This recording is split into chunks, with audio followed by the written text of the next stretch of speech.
So for the Lakers, what does this mean? They're currently 30 and 33 after a I'm gonna huge tell you win this. last night in What it I think they're freaking Oklahoma fine. City. I think they're yeah, fine. They're one game out I'm of the gonna play-in right now. I'm gonna tell you what it means because I've looked up their schedule, and when LeBron before he got announced out for the next couple of weeks, I looked at their March schedule and I said there are about maybe 2 games that I see that are pretty guaranteed losses for them, or that are not winnable games. The rest of them are very winnable games, and without LeBron, I still think they're winnable. Most of the games are winnable, except They for beat OKC two last night without AD. Like, without their top 3 players, D'Lo, AD, and LeBron. Now they didn't Dennis have Schroeder Shea. stepping up, Yeah, 26. Schroeder started out 0 for 6, I think, and then he dropped 26 at the end of it. But Yeah. I look at this schedule and I say, these are all winnable games except for the Suns game later on. That's obviously a wash. You're probably going to lose that game on the 22nd of March. The rest of them, winnable games, man. The Timberwolves, they're in shambles. You're in shambles. Hmm. Winnable game. Warriors, Steph might not be back. Probably Winnable not. game. Grizzlies, you almost did it. You almost did it. Winnable game. This one's in LA. Yeah. Raptors, winnable game. Knicks, winnable game. Pelicans, no Zion, winnable game. I don't know how winnable the Knicks are right now. They're kind Yeah, of that's way a too good hot. point. Knicks are on a heater, I'd but still say it. So I don't think it's a guaranteed Knicks win, but If I think LeBron doesn't play, I don't think that's a winnable one. If he all right, plays, yes, winnable. that's fine. I mean, I still think AD if he's We're on at that home. court, he's the best. Yeah, you're at Oh, home. they're at home? Okay, Yeah, it's in maybe that's a LA. little different. Sorry, I should have probably mentioned that. Pelicans, you're in New Orleans, winnable game, no Zion. In Houston, winnable game. In When LA, is he coming back, by the way? LeBron will LeBron? probably be back in a month. Zion. 3 weeks. Zion. Let's not even think about Yeah, that. who knows? Yeah, the Mavericks Lakers have a very easy schedule. I think they have the 27th or 28th It's easiest one of the schedule. one of the Yeah, five yeah, easiest. yeah. When they started out the season, they were getting swamped with every single good team in the Oh, NBA. yes. They had There's a a reason little why stretch there's a there reason when why they they faced, started out. they There's a had a reason why they stretch started out there. 2-10.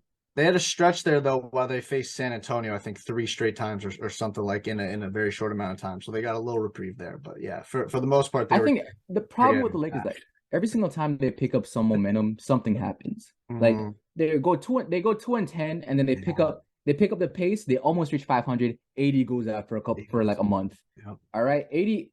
You go through those couple months, come back. LeBron goes down for a couple of games. Now they're both healthy for a little bit. Now LeBron's out again. Like it's just every single time the team just hasn't been able to stay healthy, and Yep. every single time. The thing with this now is though they're load managing AD, which I think is perfectly fine, and LeBron is coming back with 3 weeks left in the season.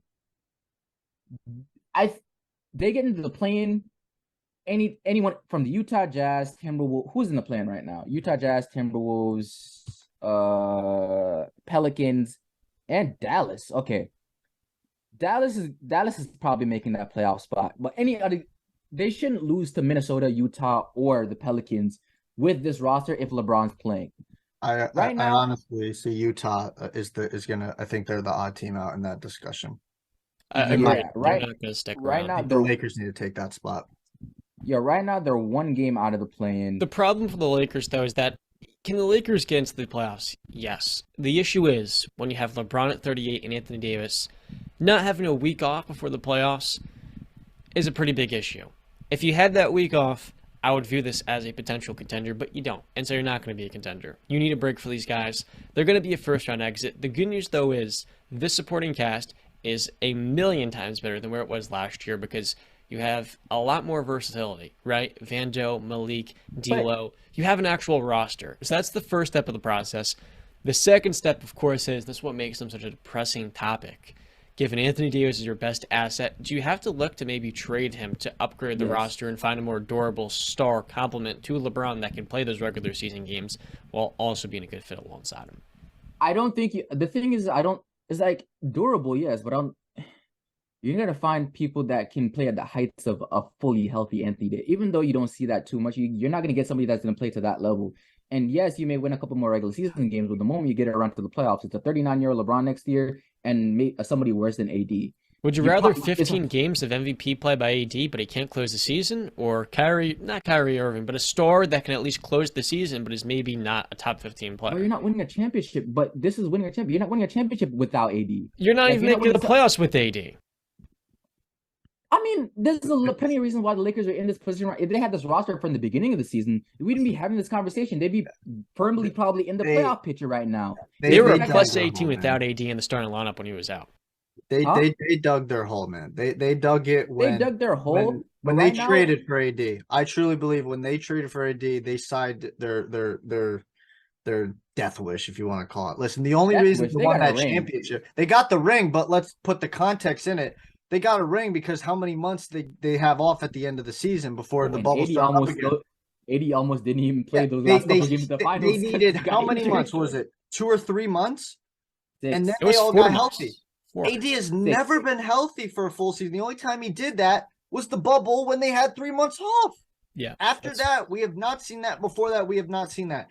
We knew what AD was in New Orleans. He was a phenomenal player, talent-wise, top 5, could not stay healthy, and could not elevate his team to the next level.